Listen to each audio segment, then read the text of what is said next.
نو اوس کو چېرې تاسو غواړئ چې ستاسو په ژوند کې د هم برکت وي او ستاسو په بدن کې د هم طاقت وي او تاسو هم د صبر یو غر شئ او تاسو هم د همت یو غر شئ، نو تاسو له هم پکار دي چې د خپل قام د خدمت لپاره او د کامیابۍ لپاره خپل ملا کلکه وتړئ. اور خو زه ستاسو ډېر زیات شکرګزار یم چې تاسو زموږ لایو سیشن واورېده چې هغه په دې موضوع باندې و چې څوک هم په خپل ژوند کې غټ مقصد لري نو ډېرې فایدې وي، خو دوه غټې فایدې دا دي.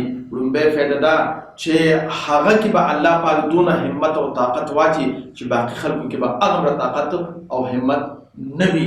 او دویمه فایده دا ده چې هغه بیا په وړو وړو خبرو یو بل سره جنګ جګړې او خفګان نه کوي.